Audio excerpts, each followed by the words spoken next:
Apartment. This is perhaps the most familiar form of vertical living, typically defined by a building where all individual units are owned by a single landlord or management company and rented out to tenants. The concept grew alongside the Industrial Revolution, when cities needed to house large numbers of workers within a small footprint. Unlike other forms of ownership, the people living here do not own the walls or the land, which makes it a flexible choice for those who value mobility over equity.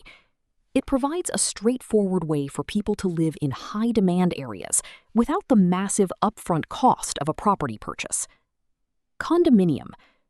Often called a condo for short, this type of housing looks identical to an apartment from the outside, but the legal structure is entirely different. Each resident holds the deed to their individual unit, while sharing ownership of common areas like hallways, elevators, and gyms with the other residents. This model became popular in the mid-20th century as a way for individuals to build wealth through real estate while still living in a dense urban environment.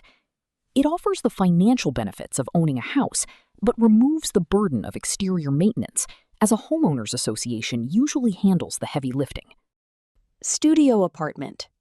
This compact living arrangement consists of a single room that serves as the bedroom, living room, and kitchen, with only the bathroom being a separate enclosed space.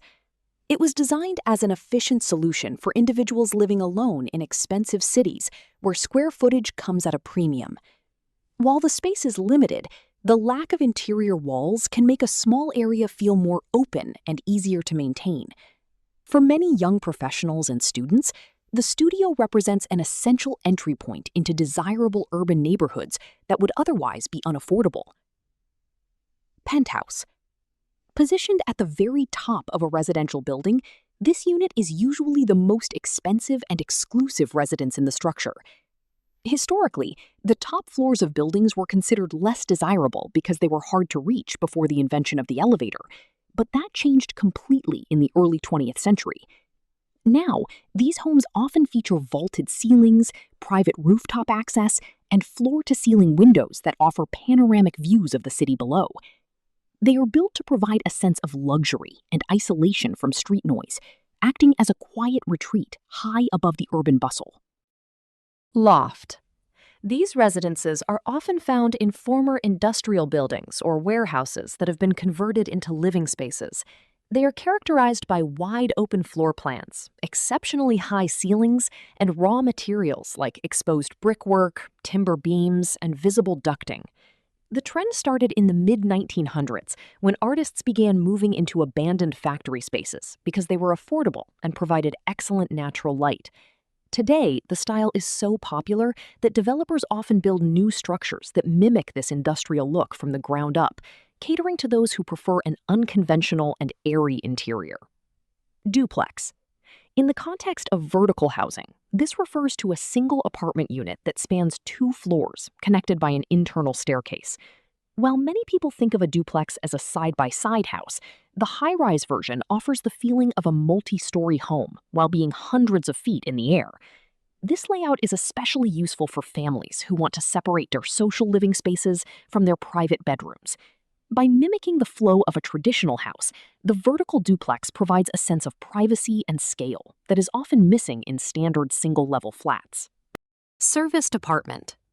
This type of housing bridges the gap between a hotel and a standard residence by offering fully furnished units with amenities like housekeeping and concierge services included in the cost.